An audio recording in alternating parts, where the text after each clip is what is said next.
Sabe, meus amigos, a gente chega numa idade, 60 anos nas costas, em que pensa que já viu de tudo. A gente cria os filhos, enterra os pais, vê o mundo mudar. Mais rápido que a gente consegue piscar. A gente acha que o coração já tá calejado. Que nada mais nos surpreende. Doce ilusão. A vida, essa danada, sempre arruma um jeito de te dar uma rasteira quando você tá mais distraído. E a minha rasteira tinha nome e sobrenome. Letícia, a esposa do meu único filho, o Ricardo. A primeira vez que eu olhei para ela, senti um calafrio. Não era implicância de sogro, não. Era outra coisa. Uma sensação esquisita, um pressentimento ruim que se aninhou no meu peito e nunca mais saiu. Ela tinha um sorriso que não chegava nos olhos. Sabe como é? Um sorriso de vitrine, bonito por fora, mas vazio por dentro. E foi com esse mesmo sorriso que ela e o meu filho anunciaram, num domingo qualquer, que eu seria avô. A alegria do Ricardo era tão genuína, tão pura, que doeu em mim. Doeu porque, no exato momento em que as palavras "estou grávida" saíram da boca dela, eu soube. Eu simplesmente soube que era mentira. Não me perguntem como. Foi uma certeza que brotou do fundo da minha alma, uma intuição visceral, daquelas que a gente aprende a respeitar depois de uma certa idade. Eu olhei nos olhos dela, buscando um pingo de verdade, um brilho de maternidade, e não encontrei nada. Só um vazio, um vácuo frio e calculista. E foi ali, naquele exato instante, enquanto todos comemoravam e me davam tapinhas nas costas, que eu decidi jogar o jogo dela. Se ela queria um teatro, ela teria o melhor ator coadjuvante que o dinheiro não pode comprar. Os dias que se seguiram foram um espetáculo de cinismo e dissimulação. Letícia, minha querida nora, parecia ter nascido para aquele papel. Ela desfilava pela casa com uma mão na barriga, uma barriga que, por semanas, continuou tão lisa quanto uma tábua de passar. Reclamava de enjoos matinais que, curiosamente, só apareciam quando o Ricardo estava por perto.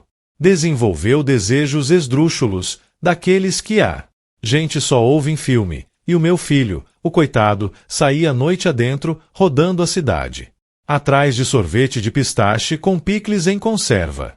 E eu? Eu observava tudo de camarote, com um sorriso amarelo no rosto e um nó no estômago. Eu me tornei o sogro dos sonhos. Cuidado com esse degrau, minha filha, não carregue peso.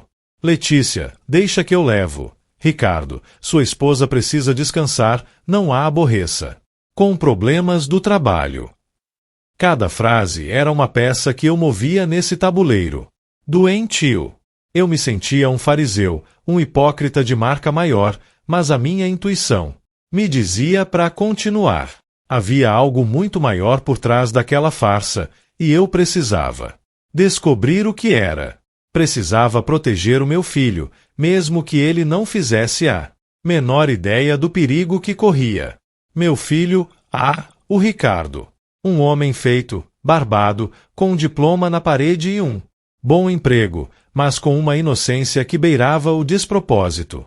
Ele amava aquela mulher com uma devoção cega, uma entrega que me preocupava desde o início do namoro. Para ele, Letícia era a personificação da perfeição, uma deusa esculpida em mármore, sem defeitos, sem falhas. E agora, com a notícia da gravidez, essa devoção tinha se transformado em adoração. Ele a tratava como se fosse uma peça de cristal, prestes a se quebrar ao menor toque. Os olhos dele brilhavam cada vez que ela falava do nosso bebê. Ele passava horas com o ouvido colado na barriga dela, esperando ouvir um coraçãozinho que não batia. E cada sorriso bobo no rosto do meu filho era uma punhalada no meu peito. Eu me sentia cúmplice daquela mentira, um traidor, silencioso. Quantas vezes eu me peguei a ponto de abrir a boca, de gritar a verdade na cara dele? Mas eu me continha. Eu sabia que não adiantaria. Ele não acreditaria em mim. Para ele, eu seria apenas um velho ciumento, um sogro implicante tentando destruir a felicidade do seu casamento. A palavra dela contra a minha. E eu sabia, com uma amarga certeza, quem ele escolheria. Então, eu me calei. E continuei o meu teatro, esperando o momento certo, a falha na armadura dela, a brecha que me permitiria desmascará-la sem destruir o meu filho no processo. As semanas viraram meses. A barriga de Letícia, para minha surpresa, começou a crescer. Não era uma barriga de grávida, daquelas redondinhas e firmes. Era uma coisa estranha, disforme, que parecia mudar de lugar dependendo do dia. Às vezes mais alta, às vezes mais baixa. Um dia, eu a vi de perfil na cozinha e a barriga tinha um formato quase quadrado. Eu franzi a testa, intrigado. Ela percebeu o meu olhar e, rapidamente, se virou de frente, alisando o vestido e forçando um sorriso. O bebê tá agitado hoje, ela disse, com a voz mais doce do mundo. Eu apenas assenti, mas a imagem daquela barriga esquisita ficou gravada na minha mente. Comecei a prestar mais atenção. Reparei que ela nunca deixava ninguém, nem mesmo o Ricardo, tocar na barriga.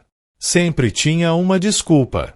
Ai, tá doendo um pouco, ou o médico disse, para não ficar apertando. Ela comprou uma infinidade de vestidos largos, batas, roupas que escondiam mais do que mostravam. E a farsa foi ficando cada vez mais elaborada. Ela apareceu com fotos de ultrassom que ela dizia ter tirado numa clínica nova, do outro lado da cidade. Eu peguei uma das fotos para olhar mais de perto. A imagem era borrada, de baixa qualidade. Podia ser qualquer coisa. Um borrão de tinta, uma nuvem, um joelho. Mas para Ricardo, era a imagem do seu herdeiro. Ele emoldurou a foto e a colocou na mesa de cabeceira. Olhava para ela todas as noites, antes de dormir. E o meu coração se partia um pouco mais a cada dia. Eu comecei a minha própria investigação, silenciosa, discreta. Não podia ser óbvio. Senão ela desconfiaria. Comecei a reparar nos detalhes. A Letícia, que antes era uma pilha de nervos, sempre agitada, agora andava com uma calma quase sobrenatural. Uma calma que não combinava com a gravidez, que geralmente traz uma montanha-russa de emoções. Ela não tinha os pés inchados, nem as costas doendo, nem aquela azia que toda grávida reclama. Nada. Parecia que ela estava interpretando um papel de grávida de revista, sabe? Aquelas que aparecem lindas e plenas, sem um fio de cabelo. Fora do lugar. E o pior é que o Ricardo, cego de amor e de expectativa, não via nada. Para ele, ela era a grávida mais linda e perfeita do mundo. E eu, o velho ranzinza, o único a enxergar a farsa. Um dia, ela me pediu para ir com ela numa consulta de rotina. O Ricardo não pode ir. Hoje, pai, ele tem uma reunião importante, ela disse, com aquela voz melosa. Eu senti um arrepio. Era a minha chance. Claro, minha filha, faço questão, eu respondi, com o meu melhor sorriso de sogro prestativo. No carro, ela estava estranhamente quieta. Eu tentei puxar assunto, perguntar sobre o bebê, mas ela respondia com monossílabos. Chegamos na clínica, um lugar chique, com cheiro de lavanda e música ambiente. Ela se apresentou na recepção e a moça pediu para ela preencher uns papéis. Eu observei. Ela preencheu o nome, a data de nascimento, mas quando chegou na parte do último período menstrual, ela hesitou. Olhou para mim, depois pro papel e escreveu algo. Rapidamente, quase escondendo com a mão. Aquilo acendeu um alerta na minha cabeça. Uma grávida de 6 meses sabe de cor a data da última menstruação. É um marco. Mas ela não. Ela teve que pensar, e ainda assim, parecia incerta. Tudo bem. Letícia, eu perguntei com a voz mais inocente que pude. Tudo, pai, só um pouco de tontura, ela respondeu, forçando um sorriso. Eu assenti, mas a semente da dúvida já estava plantada, crescendo forte e rápida. Na sala de espera, ela pegou o celular e começou a digitar furiosamente. Eu fingi que estava lendo uma revista velha, mas estava de olho nela. Ela estava mandando mensagem para alguém, e a expressão no rosto dela era de preocupação, quase de pânico. De repente, ela se levantou. Pai, eu esqueci um documento importante em casa. Preciso ir buscar. Você pode esperar aqui? Eu já volto. Eu olhei para ela, surpreso. Mas, minha filha, a sua consulta é agora. Não é melhor ligar pro Ricardo para ele trazer? Ela balançou a cabeça. Não, ele tá muito ocupado. É rapidinho, eu juro. Não quero perder a vez. E saiu apressada, quase correndo. Eu fiquei ali, sozinho, na sala de espera. Esperei por uns 15 minutos, 20, 30. Nada. Ela não voltava. Eu comecei a ficar impaciente. Resolvi ir até a recepção. Com licença, a Letícia já foi chamada. A recepcionista me olhou com uma expressão confusa. Letícia? Não tem nenhuma Letícia agendada para hoje, senhor. Meu coração deu um salto.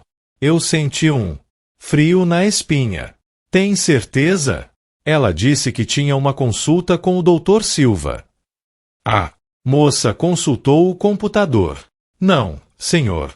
O doutora Silva não tem nenhuma paciente com esse nome agendada. E ele nem atende mais aqui faz uns 2 meses.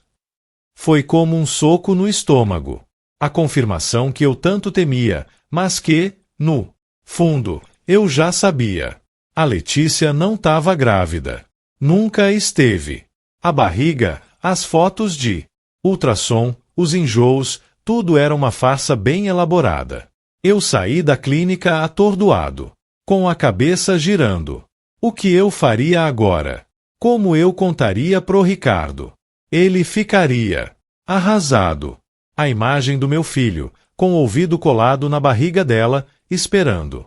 Ouvir um coração que não existia, me veio à mente.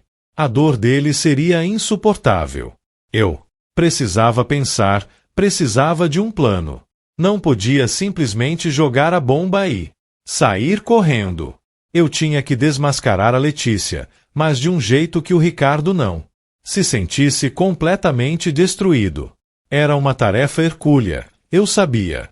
Mas eu era o pai dele, e pais fazem de tudo pelos filhos, mesmo que isso signifique se sujar um pouco no processo.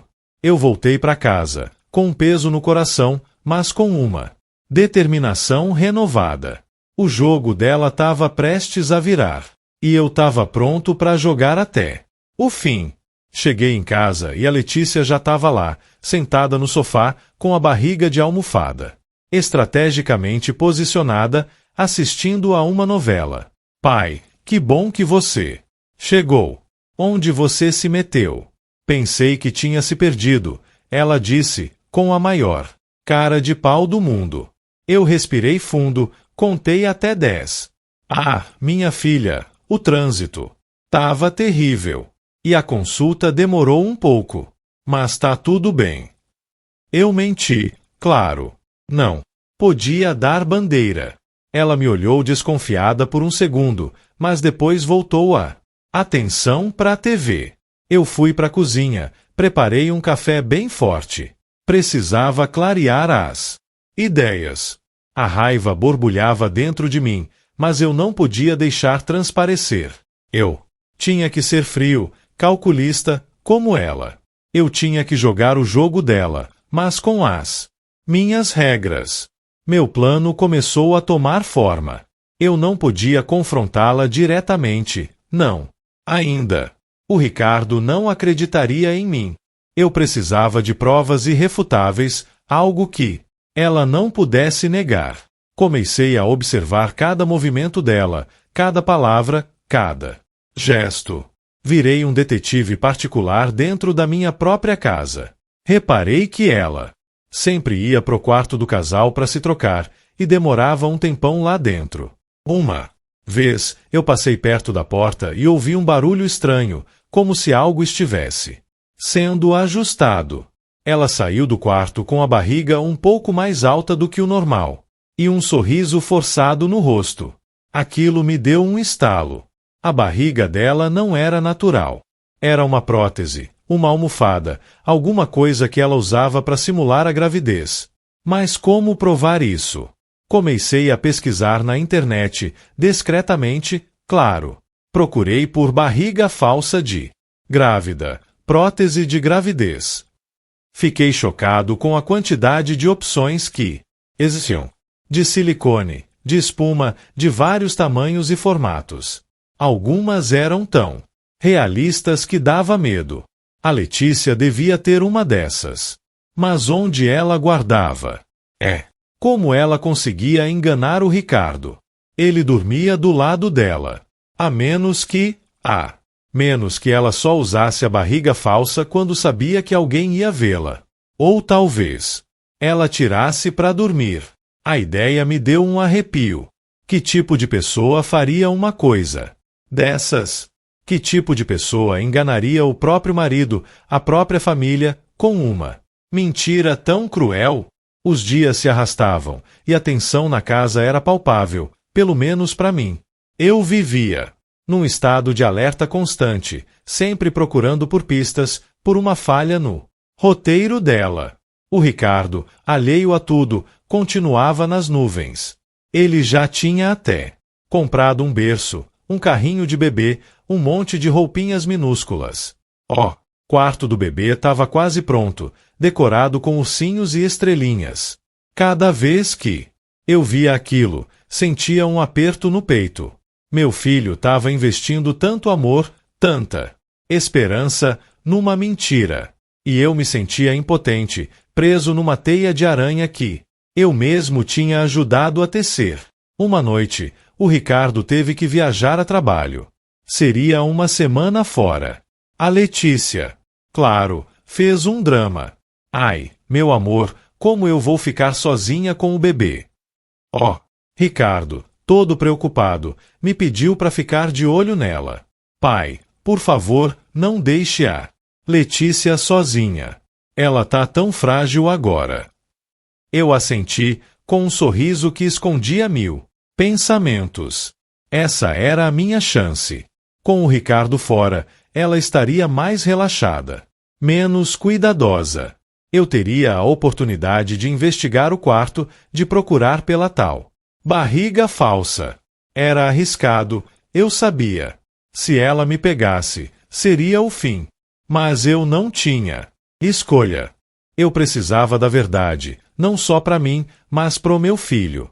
Ele merecia saber a verdade, por mais dolorosa que fosse. Naquela noite, depois que a Letícia foi dormir, eu me levantei da cama, devagar, sem fazer barulho. O coração batia forte no peito. Peguei uma lanterna pequena e fui em direção ao quarto do casal. A porta estava entreaberta. Eu entrei, com cuidado, pisando de mansinho. Ela dormia profundamente, virada de costas para mim. A barriga dela estava lá, grande, redonda, como sempre. Meu plano parecia ter ido por água abaixo. Mas eu não podia desistir. Comecei a procurar. Abri o guarda-roupa, olhei. Nas gavetas, debaixo da cama. Nada. Eu estava quase desistindo quando meus olhos bateram numa caixa de sapatos, escondida no fundo do armário. Peguei a caixa, com as mãos tremendo. Abri. E lá estava. Uma barriga de silicone, perfeitamente moldada. Com um cinto ajustável. Era tão real que me deu um calafrio. Eu segurei a prótese nas mãos, sentindo o peso, a textura. Era a prova irrefutável da farsa dela. Mas o que eu faria com ela? Como eu mostraria isso pro Ricardo sem que ele me odiasse por ter invadido a privacidade da esposa dele? Eu precisava de mais. Precisava de algo. Pude brincar com os sentimentos do meu filho, com a esperança de uma família, com a ideia de um neto. Eu me sentei na beira da cama, olhando para a prótese e a imagem do Ricardo, todo bobo, beijando aquela farsa, me veio à mente. Era demais. Era cruel. Demais. Eu sabia que não podia simplesmente jogar aquilo na cara dela. Ela negaria, inventaria 1000 desculpas, e o Ricardo, no fundo, ainda a defenderia. Eu precisava de um plano mais sofisticado, algo que a encurralasse, que a fizesse se entregar. Mas como? Eu não. Era um detetive, era um velho aposentado que só queria ver o filho feliz. Mas a felicidade dele estava sendo construída sobre uma pilha de mentiras, e eu não podia permitir isso. Comecei a pensar em como ela conseguia manter a farsa. As consultas médicas, por exemplo. Ela sempre dizia que ia a uma clínica diferente, longe e sempre sozinha, ou comigo, mas nunca com o Ricardo. E as fotos do ultrassom eram tão genéricas, tão sem detalhes. Eu precisava de algo mais concreto. Decidi que o próximo passo seria investigar essa tal clínica. Eu tinha o nome do médico que ela mencionou, o Dr. Silva. Mesmo que a recepcionista tivesse dito que ele não trabalhava mais lá. Era um fio, e eu ia puxar. No dia seguinte, agi como se nada tivesse acontecido. A Letícia estava radiante, como sempre. Pai, o bebê mexeu a noite toda. Eu forcei um sorriso. Que maravilha, minha filha. Logo ele estará aqui para alegrar a casa. A hipocrisia me corroía, mas eu mantinha a pose. Enquanto ela estava distraída, eu peguei o celular e procurei pelo Dr. Silva. Encontrei o consultório dele, que era em outro bairro, bem distante. Liguei, me apresentei como o pai do Ricardo e disse que queria marcar uma consulta para Letícia, para ter uma segunda opinião sobre a gravidez. A secretária, muito educada, me informou que o Dr. Silva estava de férias e só voltaria dali a 2 semanas. E que a Letícia não era paciente dele. Bingo! Mais uma mentira desmascarada. Mas isso ainda não era o suficiente. Ela podia dizer que trocou de médico, que a secretária estava enganada.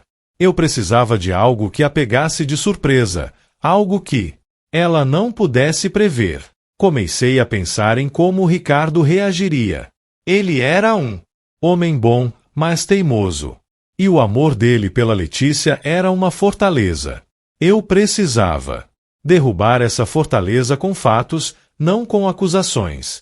Eu precisava que ele visse a verdade com os próprios olhos ou ouvisse com os próprios ouvidos.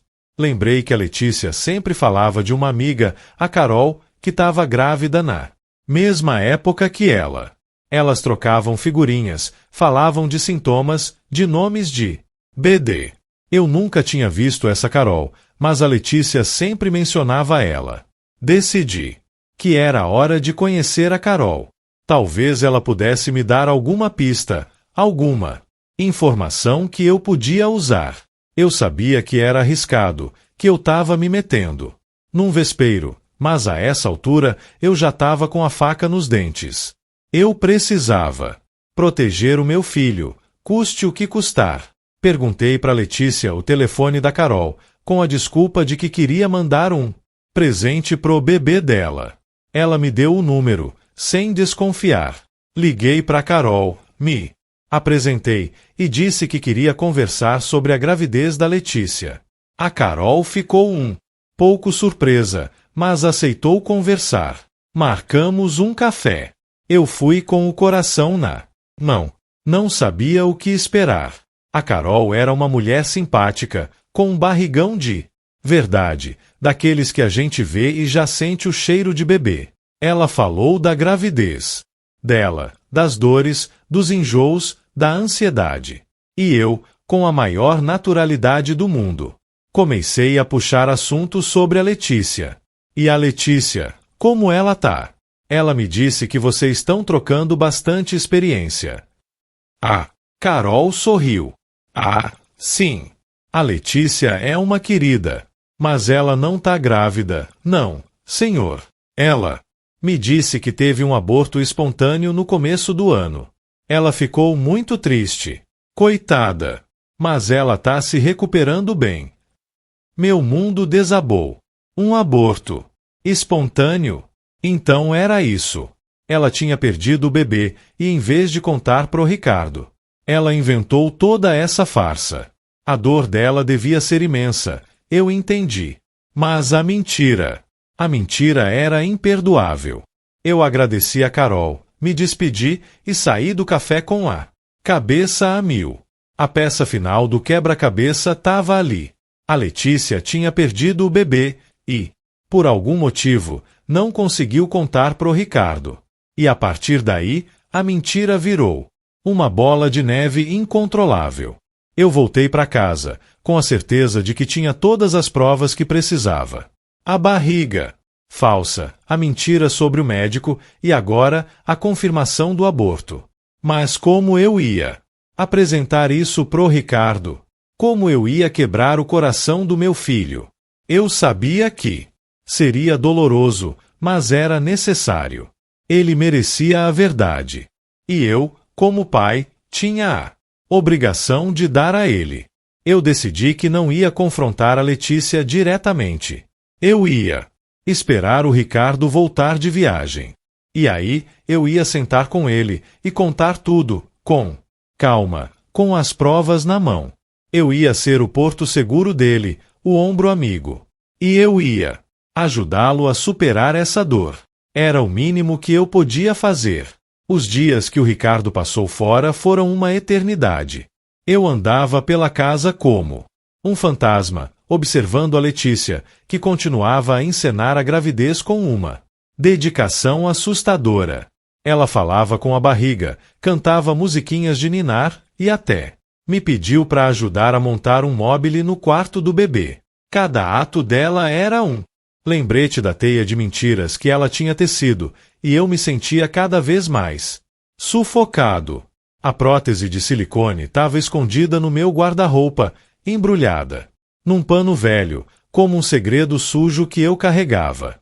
Eu olhava para ela de vez em quando, só para ter certeza de que não tinha sonhado com tudo aquilo. A realidade era mais dura do que qualquer pesadelo. Eu passei horas e horas pensando em como abordar o Ricardo. Ele era meu filho, meu único filho. Eu o amava mais do que a minha própria vida. E sabia que a verdade o destruiria. Mas a mentira o destruiria de uma forma ainda pior, corroendo a alma dele por dentro. Eu tinha que ser forte por ele. Tinha que ser o pilar, o porto seguro. Decidi que não ia acusar a Letícia. Ia apresentar os fatos, as provas e deixar que ele tirasse as próprias conclusões. Ia ser doloroso, mas era o único caminho. Quando o Ricardo voltou, ele estava exausto da viagem, mas com um brilho nos olhos. Pai, mal posso esperar para ver a Letícia e o nosso bebê. Ele me abraçou forte, e eu senti um aperto no peito. Como eu ia quebrar a felicidade dele? Mas eu tinha que fazer. Eu tinha que fazer. Filho, precisamos conversar, eu disse, com a voz mais calma que pude. Ele me olhou, percebendo a seriedade no meu tom. Aconteceu alguma coisa, pai? A Letícia tá bem? O bebê? A preocupação nos olhos dele era genuína, e isso só tornava tudo mais difícil.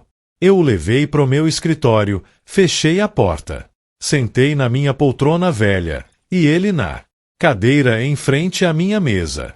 Ricardo, eu preciso te contar uma coisa muito séria. E eu preciso que você me ouça com a mente aberta, sem interrupções. Ele assentiu, expressão séria. Eu comecei a falar, devagar, contando tudo o que eu tinha observado. Desde o primeiro dia. A falta de enjoos, a barriga que mudava de forma, a consulta médica que não existia, a fuga dela da clínica. Ele me ouvia em silêncio, a princípio, com uma expressão de incredulidade, depois de confusão e, por fim, de dor. A cada palavra, o brilho nos olhos dele ia se apagando, dando lugar a uma escuridão profunda. Quando eu terminei de contar sobre a minha visita a Carol e a revelação do aborto espontâneo, ele estava em choque. Os olhos dele estavam marejados, mas ele não chorava. Apenas me olhava, como se eu fosse um estranho. Pai, você tá dizendo que a Letícia, que ela inventou tudo isso, que ela não tá grávida. A voz dele era um sussurro, quase inaudível. Eu assenti, com um nó na garganta. Eu sinto muito, meu filho. Eu queria que não fosse verdade. Mas eu tenho provas. Eu me levantei, fui até o meu guarda-roupa e peguei a barriga de silicone. Coloquei-a na mesa, entre nós. Ele olhou para ela, depois para mim, depois para a barriga de novo. A ficha caiu. A dor que eu vi nos olhos dele foi a coisa mais terrível que eu já tinha presenciado. Era a dor de um homem que teve o seu mundo virado de cabeça para baixo, que teve a sua fé traída, a sua esperança esmagada. Ele pegou a prótese nas mãos, sentindo o peso, a frieza do silicone. Ela fez isso? Comigo? Com a gente? A voz dele embargou, e uma lágrima solitária escorreu pelo rosto. Eu me aproximei, coloquei a mão no ombro dele. Eu sei que é difícil, meu filho. Eu sei que dói. Mas você precisa ser forte. Você merece a verdade. Ele balançou a cabeça, ainda sem acreditar. Mas por quê, pai? Por que ela faria uma coisa dessas? Eu não tinha a resposta. Eu só podia especular. Talvez ela tivesse medo de perdê-lo. Depois do aborto. Talvez ela quisesse mantê-lo preso a ela. Eu não sabia. E, naquele momento, não importava. O que importava era a dor do meu filho e a necessidade de ajudá-lo a passar por isso. Nesse exato momento, o telefone tocou. Era o meu celular. Eu olhei pro número. Era um número desconhecido. Hesitei por um segundo, mas atendi. Alô? Uma voz feminina, séria, do outro lado da linha. Boa tarde, aqui é da Clínica São Lucas. Gostaria de falar com o senhor. Ela fez uma pausa, consultando algo. O senhor, nome do protagonista, que não posso usar ponto. Eu confirmei. Sim, sou eu. Em que posso ajudar? O senhor é o pai do senhor Ricardo, certo? Sim, sou eu. Estamos ligando a respeito da senhora Letícia. Ela está aqui na clínica. Ela sofreu um acidente. E meu coração gelou. Eu olhei pro Ricardo, que me observava com os olhos arregalados. Acidente? Como assim? A voz da mulher continuou, fria e profissional. Ela foi atropelada. Não é grave, mas ela está um pouco abalada. E, durante o atendimento, descobrimos algo que achamos que o senhor e o senhor Ricardo deveriam saber. Ela não está grávida. E nunca esteve. Na verdade, ela estava usando uma prótese de silicone para simular a gravidez. O impacto do acidente deslocou a prótese, e ela confessou tudo. Ela pediu para ligarmos pro senhor. Ela quer conversar com o senhor Ricardo. Eu desliguei o telefone, as mãos tremendo. Olhei pro Ricardo. Ele tinha ouvido tudo. A expressão no rosto dele era uma mistura de choque, raiva e uma tristeza profunda. Ela tá na clínica. Eu assenti. Sim, ela confessou tudo. O silêncio na sala era ensurdecedor. A verdade, que eu tanto me esforcei para revelar, tinha vindo à tona de Uma forma que eu jamais poderia ter imaginado. E agora, o jogo dela tinha chegado ao fim. Mas o jogo de pai, estava apenas começando. Eu tinha que estar lá meu filho, para ajudá-lo a reconstruir a vida dele, tijolo por tijolo. E, de alguma forma, eu sabia que a Letícia também precisava de ajuda. A mentira dela era um grito de socorro, uma tentativa desesperada de preencher um vazio. E talvez, só talvez, a verdade, por mais dolorosa que fosse, pudesse ser o primeiro passo para a cura de todos. O Ricardo se levantou da cadeira, os olhos fixos na barriga de silicone em cima da mesa.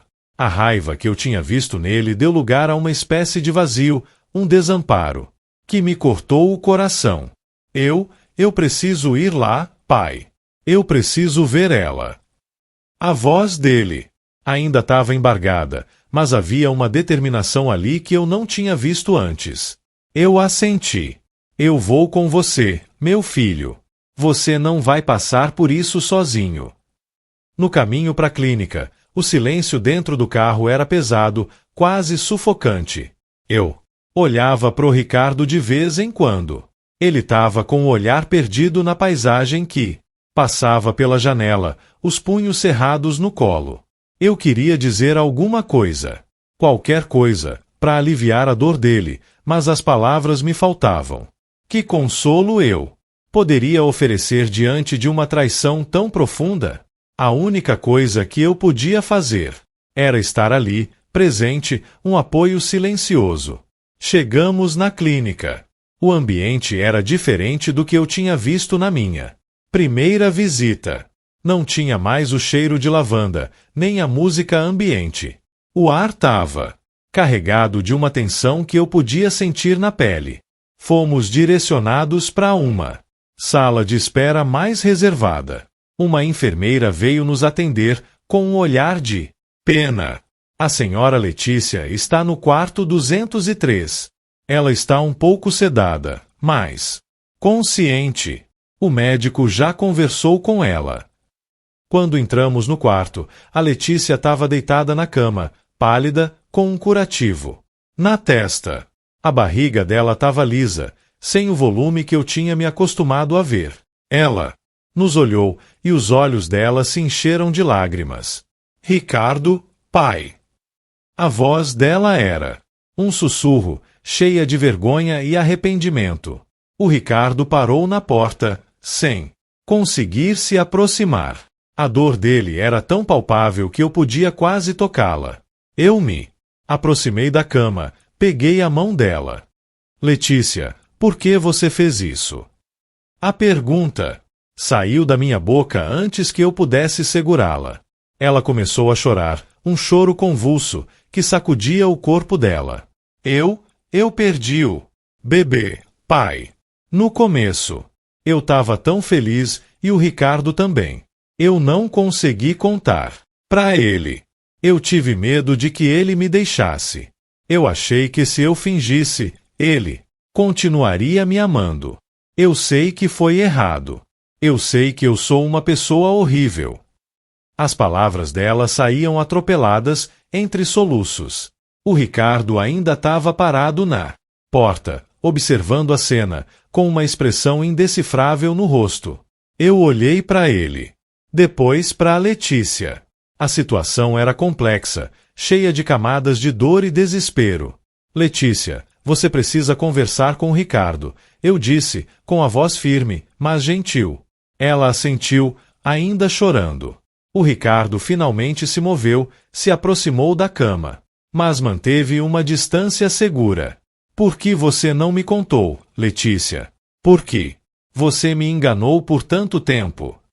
A voz dele era fria, cortante, sem a menor emoção. Ela tentou pegar a mão dele, mas ele recuou. Eu tive medo, Ricardo. Medo de te perder. Eu te amo tanto. Eu não queria que você ficasse triste. Triste? Você acha que eu não tô triste agora? Você acha que a sua mentira me protegeu de alguma coisa? Você me fez viver uma farsa, Letícia. Eu comprei berço, carrinho, roupinhas. Eu sonhei com um filho que nunca existiu. A voz dele se elevou, cheia de mágoa e frustração. Eu me afastei um pouco, dando espaço para eles. Era uma conversa que eles precisavam ter, sozinhos. Eu sabia que a minha presença, por mais bem intencionada que fosse, só atrapalharia. Saí do quarto e fui para a sala de espera. Sentei, tentando processar tudo o que tinha acontecido. A mentira da Letícia era um ato de desespero, eu entendia. Mas o impacto dela na vida do meu filho era devastador. Eu me perguntava se eles conseguiriam se recuperar disso. Se o amor deles era forte o suficiente para superar uma traição tão grande. Eu não tinha respostas, só mais perguntas. A vida, essa danada, sempre nos surpreendendo com as suas reviravoltas. Depois de um tempo que pareceu uma eternidade, o Ricardo saiu do quarto. O rosto dele estava vermelho, os olhos inchados. Ele se sentou ao meu lado, exausto. Ela me contou tudo, pai. Desde o início. Ela teve um aborto espontâneo nas primeiras semanas. Ela estava com medo de me decepcionar, de que eu não a amasse mais. Ele suspirou, um suspiro pesado, carregado de dor. Eu não sei o que fazer, pai. Eu a amo. Mas, como eu vou confiar nela de novo? Como eu vou esquecer tudo isso? A voz dele era um lamento, um grito de dor que me atingiu em cheio. Eu coloquei a mão no ombro dele. Meu filho, a confiança é como um vaso de cristal. Uma vez quebrado, é muito difícil de colar. Mas não é impossível. Vocês precisam conversar muito, e ela precisa te provar que está arrependida, que está disposta a reconstruir essa confiança. E você precisa decidir se está disposto a dar essa chance. É uma decisão que só você pode tomar. Ele assentiu, ainda com o olhar perdido. Eu sei, pai. Eu tô tão cansado, tão machucado. Nós ficamos ali, em silêncio, por um longo tempo. Eu sabia que o caminho pela frente seria difícil para eles. A mentira da Letícia tinha criado um abismo entre eles, um abismo que seria difícil de transpor. Mas eu tinha esperança. Esperança de que o amor deles, por mais ferido que estivesse, pudesse encontrar um caminho de volta. E eu estaria ali para ajudar no que fosse preciso. Porque, no final das contas, é isso que pais fazem. Eles estão lá para os filhos, nos bons e nos maus momentos, para segurar a mão deles quando o mundo desaba. E o mundo do meu filho tinha acabado de desabar. Mas eu estava ali, pronto para ajudá-lo a reconstruir. Os dias seguintes foram um turbilhão de emoções. O Ricardo e a Letícia voltaram para casa, mas a atmosfera era diferente. O silêncio que antes era de expectativa, agora era de dor e incerteza. A Letícia estava visivelmente abalada, envergonhada, e o Ricardo, por sua vez, parecia um robô, cumprindo as tarefas do dia a dia sem qualquer emoção. Eu me sentia como um observador de um drama que eu, de certa forma, tinha ajudado a orquestrar. E a culpa, mesmo que pequena, me corroía.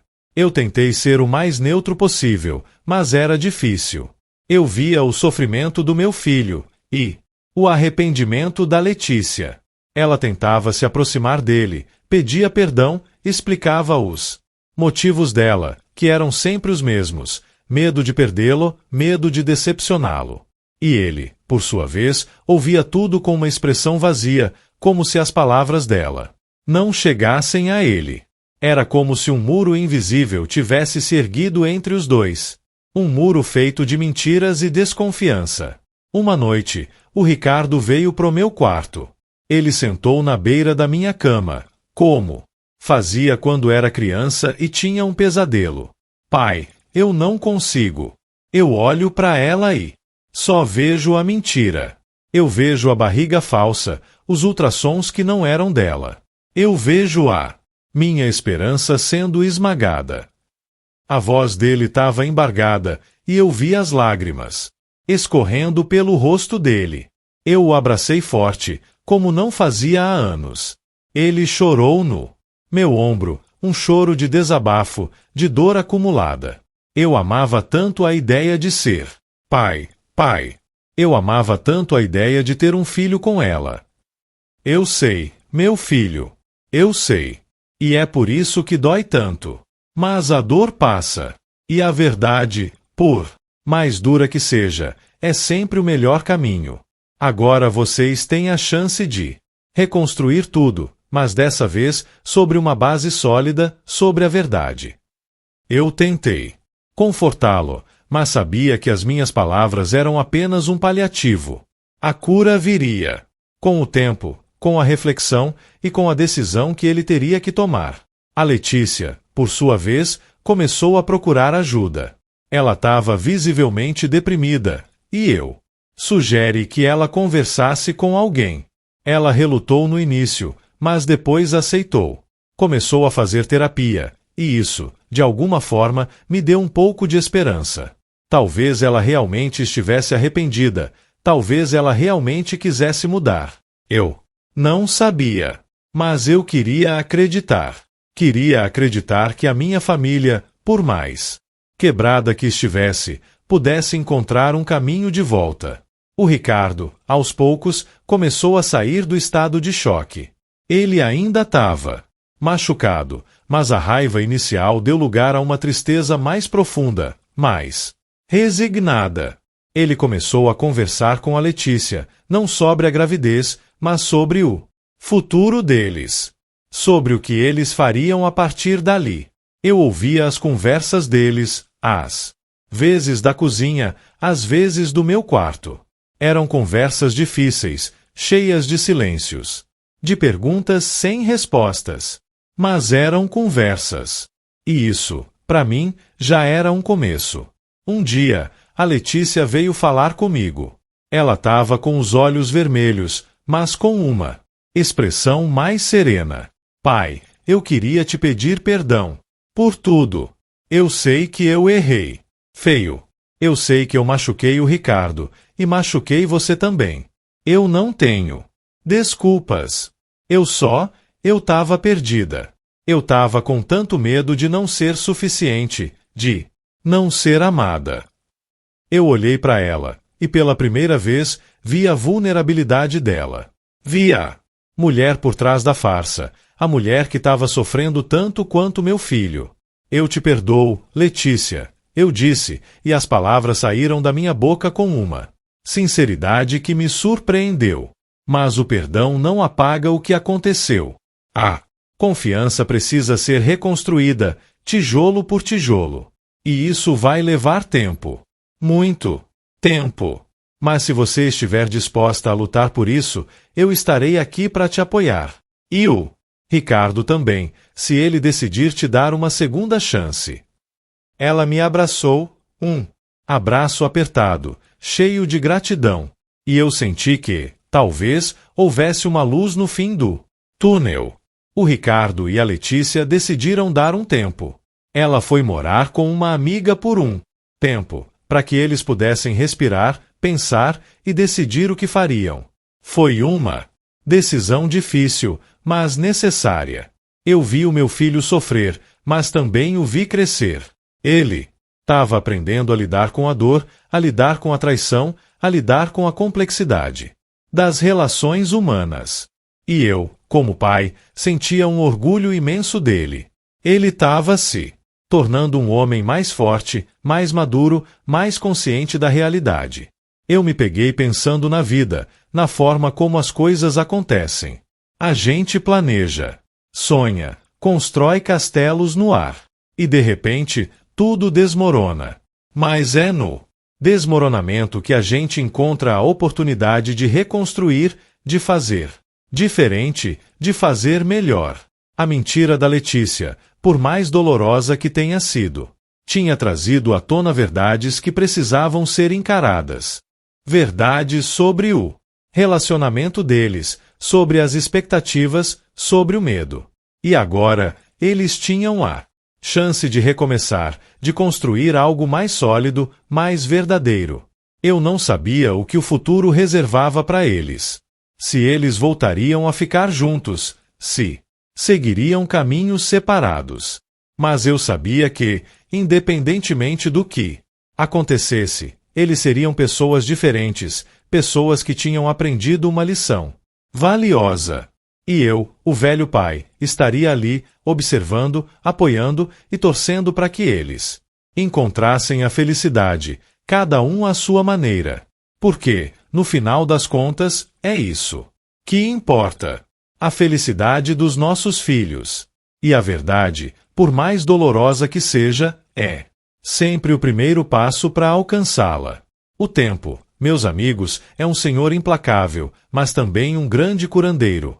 Os meses se passaram, e a distância entre Ricardo e Letícia, que a princípio parecia um abismo intransponível, começou a se transformar num espaço de reflexão e crescimento individual. A Letícia, longe da pressão de manter a farsa, começou a se reencontrar. A terapia estava fazendo bem para ela. Ela me ligava de vez em quando, não para falar do Ricardo, mas para desabafar sobre as próprias inseguranças, os medos que a levaram a mentir. Eu ouvia, sem julgar, apenas oferecendo um ouvido amigo. Ela estava aprendendo a ser honesta consigo mesma, e isso, para mim, já era uma grande vitória. O Ricardo, por sua vez, mergulhou de cabeça no trabalho. Mas não era uma fuga, eu percebia. Era uma forma de canalizar a energia, de se reconstruir. Ele começou a frequentar uma academia, a sair com os amigos, a redescobrir prazeres que a rotina do casamento e a farsa da gravidez tinham ofuscado. Ele estava mais leve, mais ele mesmo. A dor ainda estava lá, eu sabia, mas não era mais aquela dor aguda, paralisante. Era uma dor que se transformava em aprendizado, em resiliência. Ele vinha me visitar com mais frequência, e a gente passava horas conversando sobre a vida, sobre os desafios, sobre o que realmente importava. Ele estava amadurecendo, se tornando o homem que eu sempre soube que ele seria. Eu, nesse meio tempo, me tornei uma espécie de conselheiro informal para ambos. Sem tomar partido, sem forçar a barra. Apenas observando e oferecendo apoio. Quando solicitado. Eu via que, apesar de tudo, ainda existia um carinho, um respeito mútuo entre eles. A ferida era profunda, mas não fatal. E eu, com a minha experiência de vida, sabia que o amor, o verdadeiro amor, é capaz de superar muita coisa, desde que haja vontade e honestidade. Um dia, o Ricardo me chamou para conversar. Pai, a Letícia me ligou. Ela quer conversar pessoalmente. Eu olhei para ele, tentando decifrar a expressão no rosto dele. E o que você vai fazer? Ele deu de ombros. Eu não sei. Mas eu acho que preciso ouvir o que ela tem a dizer. Preciso fechar esse ciclo, sabe? Eu assenti. Era um passo importante. Um passo em direção à cura, independente do resultado. Eles se encontraram num café, num lugar neutro. Eu não fui, claro. Era um momento deles. Fiquei em casa, ansioso, esperando notícias. Horas depois, o Ricardo me ligou. A voz dele estava calma, mas com um tom de melancolia. A gente conversou, pai. Por horas. Ela me pediu perdão de novo. E eu perdoei ela. Meu coração deu um salto. E o que isso significa, meu filho? Ele suspirou. Significa que a gente não vai voltar. Pelo menos não agora. A confiança ainda está muito abalada. Mas a gente decidiu que vai tentar ser amigo. Que vai tentar reconstruir uma relação, mas de um jeito diferente. Sem mentiras, sem cobranças. Eu senti um alívio. Não era o final de conto de fadas que talvez ele tivesse sonhado. Mas era um final honesto. Um final que abria portas para um futuro mais verdadeiro. Eu acho que é uma boa decisão, meu filho. É um começo. Ele concordou. É um começo.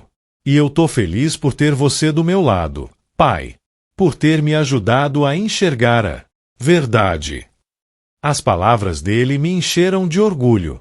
Todo o sofrimento, toda a dissimulação tinham valido a pena. Meu filho estava livre daquela farsa e estava pronto para seguir em frente.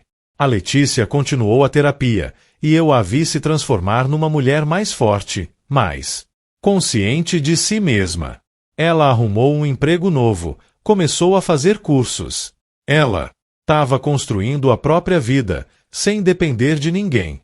E o Ricardo, ele continuou a viver a vida dele, com mais leveza, com mais alegria. Ele ainda não tinha encontrado outra pessoa, mas estava aberto para isso. Ele estava aprendendo a amar de novo, a confiar de novo, mas dessa vez com os olhos bem abertos. E eu? Eu continuei sendo o velho pai, observando tudo de longe, mas sempre presente. A vida, essa danada, é cheia de surpresas. E a gente, com o tempo, aprende a lidar com elas. Aprende que a verdade, por mais dolorosa que seja, é sempre o melhor caminho. E que o amor, o verdadeiro amor, é aquele que nos liberta, que nos permite ser quem realmente somos, sem máscaras, sem mentiras. E essa, meus amigos, é a lição mais valiosa que eu aprendi com essa história toda. A lição de que a vida é um jogo, sim, mas um jogo que só vale a pena ser jogado com honestidade e com o coração aberto. E eu, com os meus 60 anos nas costas, estava mais do que pronto para continuar jogando, mas dessa vez sem as cartas marcadas. Sabe, depois de tudo, a gente começa a ver a vida com outros olhos. Eu, que sempre fui um cara mais na minha, mais reservado, me vi no meio de um furacão familiar. E saí dele, de certa forma, mais forte, mais sábio, talvez. Comecei a valorizar mais as pequenas coisas, as conversas com o Ricardo, os almoços de domingo que, antes, eram cheios de uma tensão velada, agora eram mais leves, mais verdadeiros. A gente falava de tudo, menos da Letícia, a não ser quando ele mencionava que ela estava bem, que estava se cuidando. E isso, para mim, já era um bom sinal. Sinal de que a ferida estava cicatrizando e que a vida estava seguindo o seu curso. Eu me peguei pensando muito sobre o que leva uma pessoa a mentir de uma forma tão elaborada. Não era só uma mentirinha boba, era uma farsa que durou meses, que envolveu tanta gente. E cheguei à conclusão de que o medo é um bicho traiçoeiro. Medo de perder, o medo de não ser aceito, o medo de não ser amado. A Letícia, no fundo, era uma mulher assustada, que tentou preencher um vazio com uma ilusão. E a gente, muitas vezes, faz isso, não é? Tenta tapar o sol com a peneira, tenta enganar a si mesmo e aos outros, achando que a mentira vai nos proteger da dor. Mas a dor sempre encontra um jeito de nos alcançar, e quando ela vem, vem com força total. O Ricardo, por exemplo, estava aprendendo a lidar com a dor de uma forma que eu nunca tinha visto nele. Ele sempre foi um cara mais otimista, mais pra cima. Mas essa experiência o fez encarar a realidade de frente, sem filtros. Ele estava mais maduro, mais consciente das complexidades das relações humanas. E isso, para mim, era um presente. Um presente doloroso, sim, mas um presente que o transformou num homem melhor. Ele estava aprendendo a perdoar, não só a Letícia, mas a si mesmo, por ter se deixado enganar. E isso é um passo gigante, meus amigos. Perdoar a si mesmo é uma das coisas mais difíceis que a gente faz na vida. A Letícia, por sua vez, estava trilhando o próprio caminho de redenção. Ela continuou na terapia, e eu soube, por intermédio de uma amiga em comum, que ela estava se dedicando a causas sociais, ajudando mulheres que passaram por situações difíceis. Ela estava transformando a própria dor em algo positivo, em algo que pudesse ajudar outras pessoas. E isso me encheu de um respeito que eu não achei que seria possível. Sentir por ela de novo. Ela estava mostrando que, por trás daquela farsa, existia uma pessoa capaz de aprender, de crescer, de se redimir. A vida seguiu. O Ricardo, depois de um tempo, conheceu uma moça. Uma moça simples, verdadeira, com um sorriso que chegava nos olhos. E eu, pela primeira vez em muito tempo, senti que o meu filho estava realmente feliz. Não era uma felicidade construída sobre ilusões, mas uma felicidade real, palpável, que vinha da alma. E eu, o velho pai, estava ali, observando tudo, com um sorriso no rosto e o coração em paz. Gente nunca sabe o que o futuro nos reserva, mas uma coisa é certa: a verdade, por mais dura que seja, é sempre o melhor caminho. E o amor, quando é verdadeiro, sempre encontra um jeito de florescer, mesmo depois da tempestade. E essa, meus amigos, é a história de como eu aprendi que, às vezes, a gente precisa jogar o jogo da vida, mas sempre com a honestidade como a nossa maior arma. E assim, a vida continua, com suas idas e vindas, suas alegrias e tristezas. Eu, com meus 60 e poucos anos, aprendi que a gente nunca para de aprender. Que a vida é uma escola, e que cada experiência, por mais dolorosa que seja, traz consigo uma lição valiosa. A história da Letícia e do Ricardo me ensinou sobre a fragilidade humana, sobre o poder da mentira e, principalmente, sobre a força do perdão e da verdade. Me ensinou que, às vezes, a gente precisa se sujar um pouco para limpar a sujeira dos outros, para proteger quem a gente ama. E que, no final das contas, o amor verdadeiro não é aquele que ignora os defeitos, mas aquele que os aceita, que os compreende e que ajuda a pessoa a superá-los. Eu olho pro meu filho hoje, feliz, reconstruindo a vida dele, e sinto um orgulho imenso. E sei que, de alguma forma, eu ajudei a pavimentar esse caminho. E isso, meus amigos, é a maior recompensa que um pai pode ter.